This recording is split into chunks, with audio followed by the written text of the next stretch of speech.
wasn't unusual for over 255,000 animals to be sacrificed in the city. That's pretty amazing. So if you've got 250,000 sacrifices happening, here's the thing. How many people are there? It's a lot. And so here they are, and they've gathered around. They've watched them try to trap Jesus, kind of smelling it out. That's like, I don't know that we can trust the religious leaders. And that brings us to what we're going to be looking at today. Let's look at Mark chapter 12. Let's begin with verse 13. And I'll just say before we stop, we're only going to read verse 13, then we'll go on. But here we go. It says, so then they sent some of the Pharisees and the Herodians to Jesus to trap him in his words. I love these people. Here's what's interesting. We suspect that these two groups weren't friends. For those of you that don't know any studies, you're like, that's obviously they're not friends. You have the Pharisees on the one hand, you have the Herodians on the other. Now, the Pharisees were the people of the law. They were a people of the book, as the saying would go. And they hate the fact that Israel is an occupied country at this time, because it was. And the people that were occupying them were the Romans. They hate it. Now, the Herodians, this is another group that was just mentioned, they were followers of Caesar. And so they were a part of the group that, by definition, they were a part of the group that was oppressing the Jews. So you've got two different groups. You've got some of the Pharisees, and you've got the Herodians that are teaming together now to go and to confront Jesus. Probably because both groups have been messed up a little bit by this guy and the people that have been following him. And it reminds us of something. There are different ways to unify people. There are different ways to do it. One is in being unified in who you're going to hate. That's basically what's going to happen here. By the way, whether what you're saying about them is true or not. Have you ever seen somebody rally a group against somebody and everything that they were saying about them was false? But they did a great job in mobilizing people against them. For some of you, you're like, yeah, that happened at work just this week, right? That happened and you can fill in the blank. Maybe and when even something like that has happened to you. There are things that were being said about you. Nothing about what was being said about you was true. But tip of the hat, they were really good at mobilizing people against you. And it wasn't about the truth. It was about their agenda. You know what I'm saying? People do this. Well, it's going on here. We can unify people by hating the same group or the same person, even if everything else around us is different. It's like we're willing to put those differences aside now so that we can hate this person together. That's what's happening.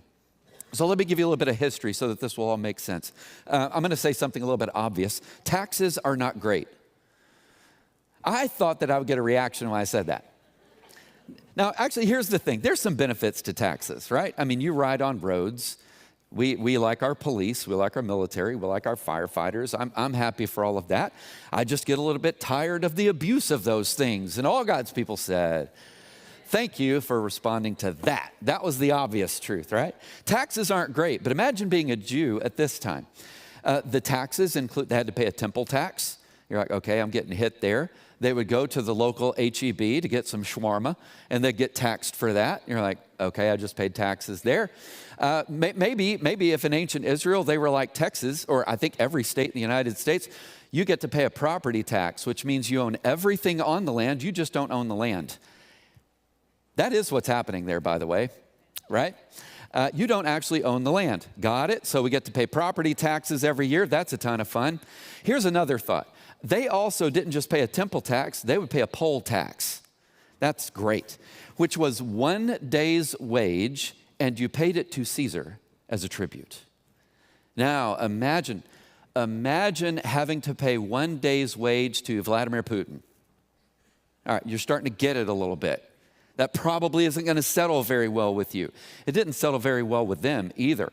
The coin that they gave represented Rome over them.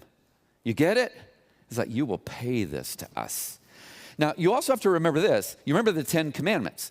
One of the things about the 10 Commandments, it was forbidding graven images. And the reason for that is because it wanted to avoid any kind of idolatry. Yet on their coin, the Roman coin, was a graven image of a man. I've actually provided a picture of a coin for you. Now, as you look at the coin around Caesar's head, it says this: Caesar, son of the divine.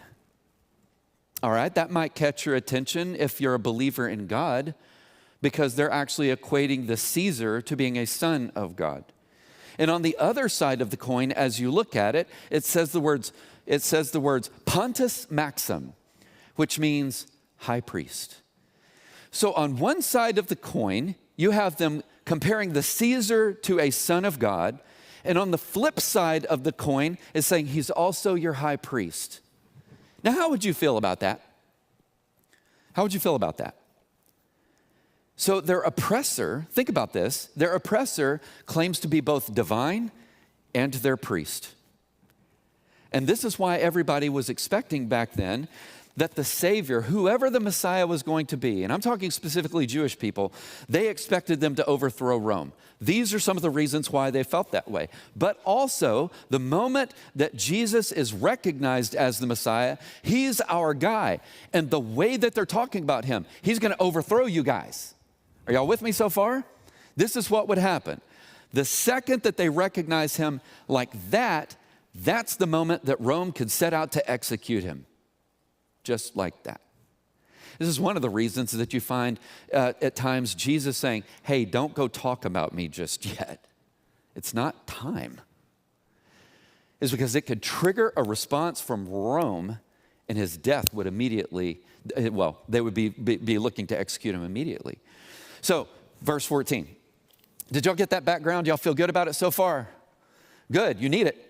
I know that you were taking copious notes. So in verse 14, it says, when they came, they said to him, Teacher, we know that you're truthful and don't care what anyone thinks. And Jesus said, I don't care what you think. I'm saying that's not in there. That was just for fun. We know that you don't care what anyone thinks, nor do you show partiality, but you teach the way of God truthfully. Stop for 1 second. Do you think that they're being sincere? And then they go, it's like, okay. Pleasantries aside, we have a question for you. Is it lawful to pay taxes to Caesar or not? Should we pay or shouldn't we? And I was thinking this week as I was trying to put together my tax documents, I'm not doing it this year. I'm kidding. Don't walk out and do that, all right? That's not what it is. All right, here's the thing. You get the question. If Jesus says yes, remember the question. Is it lawful to pay taxes to Caesar or not? Should we pay or shouldn't we? And you remember what I said? They're trying to divide him from one group, people that are following him. If he says yes, the crowd is going to hate him, and they're going to say something like this: this dude is pro-Rome. That's not okay. So they're trying to do that. If he says no, he commits treason because he's trying to gather up a rebellion against Rome, or at least that's the way that they want it to appear. What's the win? What's the win? Hate here or hate here? Yeah, that's a great question. That was the goal. But this is what's important. What they're looking to do is to also get Jesus to be afraid. They want him afraid. And they want him to look for a group to hide in, just like they had been doing. They had been afraid of the people, so it's like, we'll make compromises to make sure that the people are okay. Let's see who we can get Jesus to compromise so that he can hide in a group. But Jesus is not a dummy. And if you look at verse 15, it says this: but knowing their hypocrisy, he said to them, why are you testing me? Now that's well played. Don't you agree? Well played. Instead of giving an answer, ask a question. And I imagine, and I'm guessing here, but I feel pretty good about my guess, I imagine Jesus said it pretty loud, because you've got a crowd around. And the Pharisees feared the people. And by the way, they're tuned in. They're tuned into the crowd, into the fact that they're questioning them at this point. So you can imagine Jesus doesn't like lean in and go, hey. He probably says it loud because he wants to get an answer from these people in front of the crowd. But here's what he does. He says, so bring me a denarius to look at. And so they brought a coin. he says, whose image and inscription is this? He asked them. Now, I find that to be a weird question, don't you? The most famous man probably in the world at that time, and he goes, hey, who's this guy? What if I did this? What if I put this image up on the screen and I said, whose image is this? Is there anybody in the room that doesn't know? I mean, one of the more famous people in the world right now. I mean, probably it goes with The Office a little bit, right? But he was already famous. One of the most famous people in the world right now. And if I were to sit there and go, hey, who's that? You would probably look at me and be like, where have you been? What world are you living in? And Jesus asked the question about like that. Whose image is on this? So they did answer. They said, Caesar's. So they got it right at least. And so Jesus told them, give to Caesar the things that are Caesar's, and to God the things that are God's. And they were utterly amazed at him. Utterly amazed. I just want to tell you why. So the symbol that represents evil and blasphemy, I mean, he calls their attention to it. Whose image is on this coin? Are y'all with him so far? He calls their attention to that. And since the coin, remember what it says on the coin, this is a son of God, he is your high priest. That's blasphemy. And so since the coin is idolatrous, here's what Jesus says, give it back. Who cares? It's a coin. Give it back. Why are y'all worked up about this? Because his kingdom does not hinge on that stuff. It's not even about that stuff. So Jesus is like, he can have his poll tax. Why do you care so much? Give it back. Why do you want to hold on to a coin that's got an idol picture on it anyway? Why do you care so much about that? Give it back. I mean, after all, the coin bears Caesar's image, and this is what Jesus is saying to the people that are there. Whose image do you bear? The coin has the image of Caesar, so whose image do you have? So give him his coin, but come follow me. Come and follow me. And so I think there's an implication for us this morning. I think there's a number of implications for us this morning, but I want to dial in on something very specific, and it's this. It's something that Jesus just said to them that I think he's saying to us today. There are some things that we need to give back.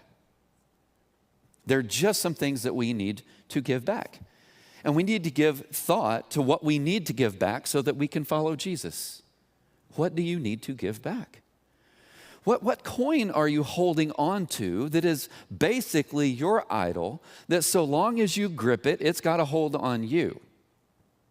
What is it that you need to give back so that you can actually follow Jesus? That is the question that we have to ask this morning. I mean, think about this. Following Jesus, it can mean losing a job. Following Jesus can mean losing a girlfriend. It can mean losing a boyfriend. Following Jesus means that there might be times where people take legal action against you simply because you are following Jesus.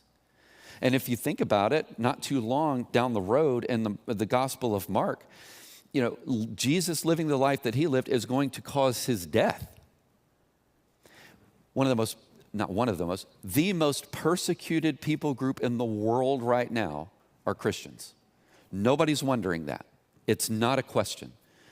And if you just read the news, even here recently, you'll find that there are places in the United States, the Congo, or in the world, the Congo being one of those places where Christians are absolutely being sought after and they're being slaughtered.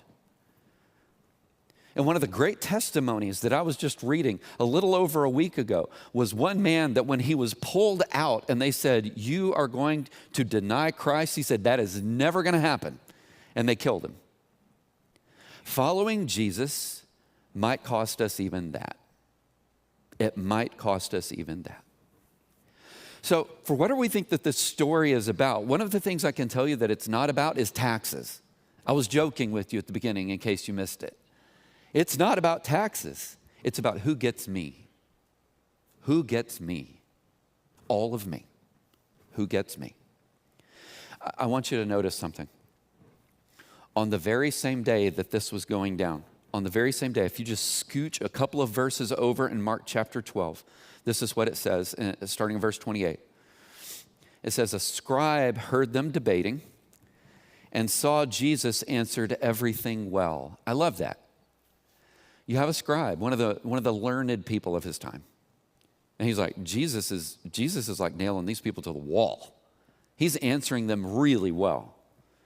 And so he asks, what's the great commandment? And Jesus says, verses 29 and 30, hear, O Israel, the Lord our God, the Lord is one.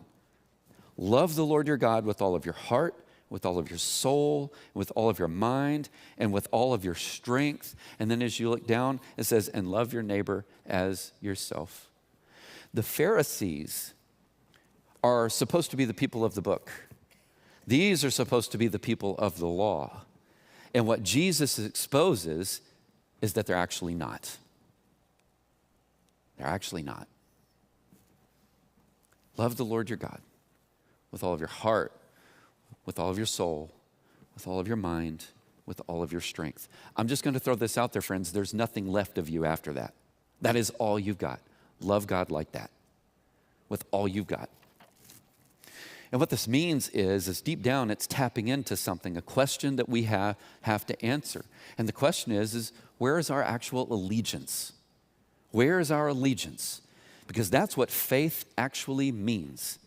It means that we have declared an allegiance to him. And when you think about what an allegiance is, it's a commitment to a person, it's a commitment to a group, and it's a commitment to a cause. And that's what it means to actually be a follower of Jesus. I was really inspired. A few weeks ago, I was on a mission trip.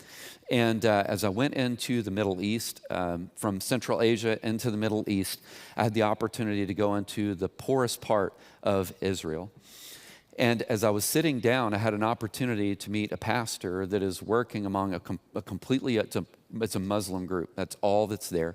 They've started a Christian ministry there, and by God's grace, they're seeing that thing grow. Kids were coming in. It was awesome.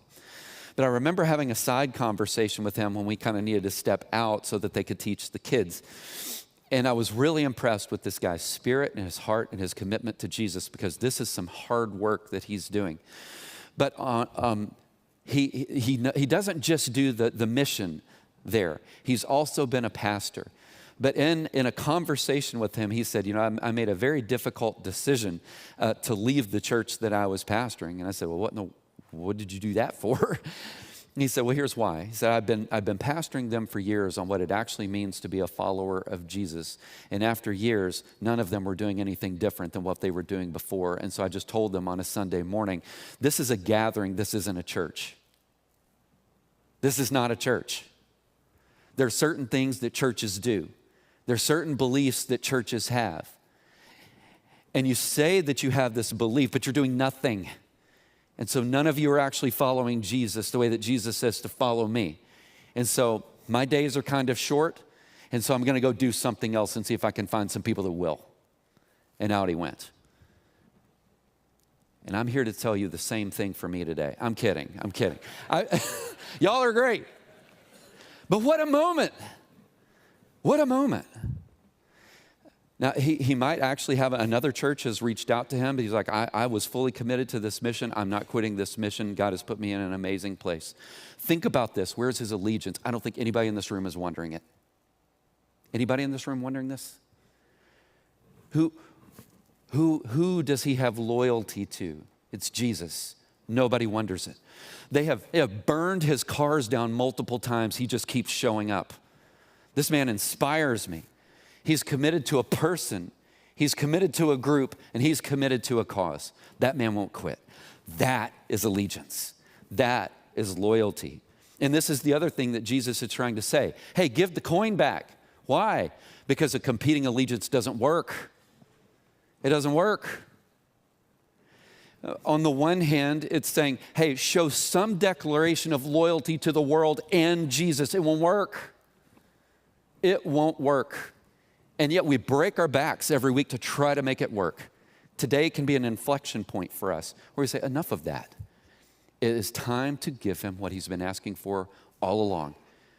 Whose image is on you? I'm going to give him all of me. All of me. So as we go into a time of prayer, I'm going to give you a couple of things to think about this morning. Just a couple of things. Things that I want you to talk with God about. Because this is a challenging passage, isn't it? On the front end, it looks like it's about taxes, and turns out it's not about that at all. But y'all do pay your taxes, okay? Two things as you go into your prayer time that I want you to think about, and this is the first. So what allegiances do you need to evaluate to keep your allegiance to Jesus? What's the coin that you need to give back? You have a loyalty to something that's keeping you from being loyal to Jesus. What is it? And I'm just encouraging you this morning as you go into your time of prayer to be honest about that. And here's the second thing that I'm asking you, which is connected to the first. Am I giving to God what is God's? Am I giving to God what is God's? Or am I holding it back? Today can be a day of decision to say all of me. All of me. If in this time of prayer, you want to meet with a pastor or a minister, they're going to be at the back. Sometimes we just need to go to people and we need to share some things and we need to be prayed over. Sometimes Moses needs his arms held up. You understand what I mean? They're going to be at the back and they're ready to meet with you and to pray with you. We prayed today that for some of you, it would be the day where you choose Jesus.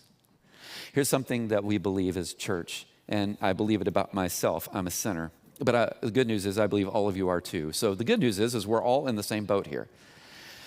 But sin is not the only story that we have. On the other side of this, what I hope you see from Jesus is that there is grace, there's forgiveness, there's healing, and there is restoration.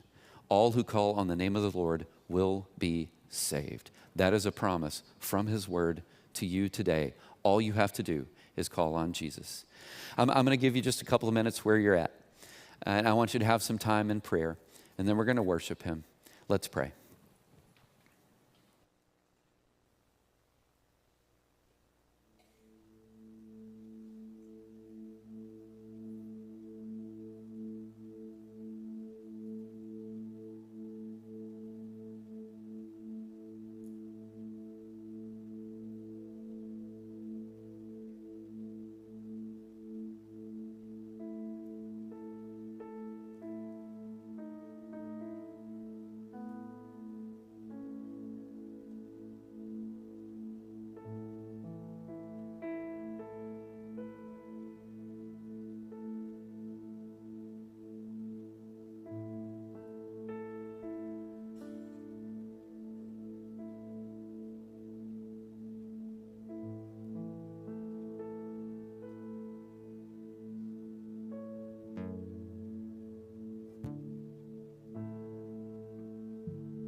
Church family, during this time, as always, if you need to continue to pray, please do so. The staff and the Stephen ministers are in the back. The aisles are open. The rails are open. Do what you need to during this time. And when you're ready, we invite you to stand as we close with this last worship song together this morning.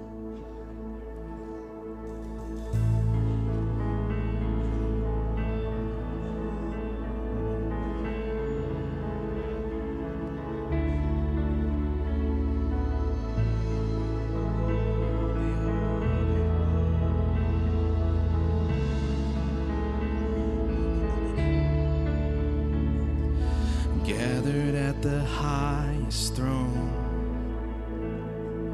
welcomed by a melody,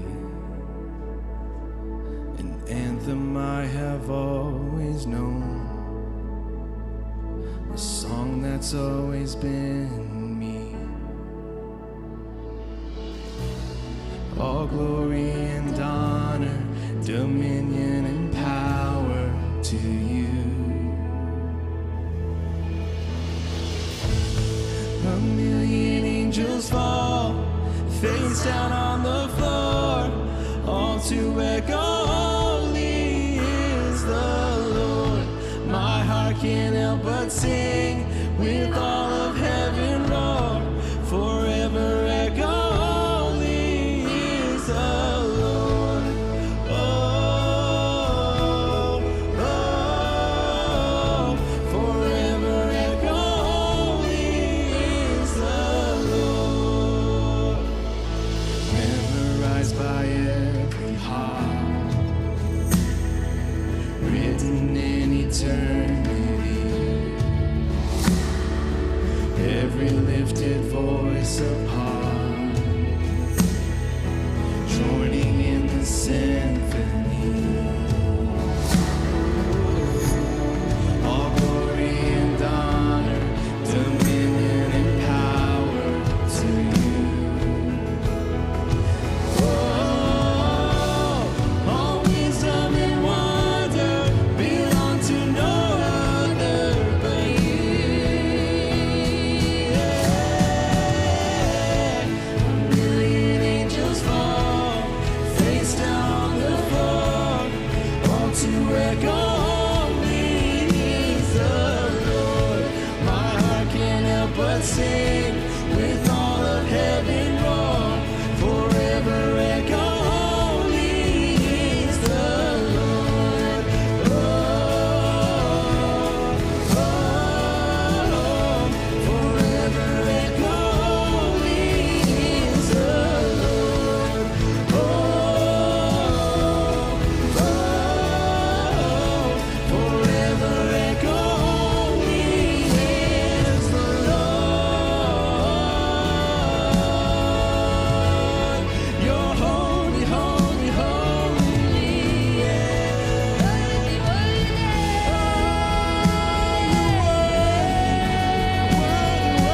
worthy are you, Lord.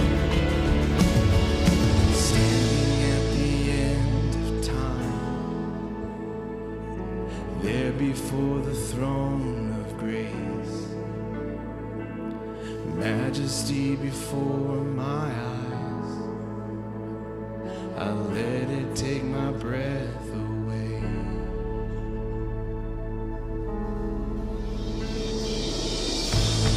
A million angels fall, face down on the floor, all to echo, holy is the Lord. My heart can't help but sing,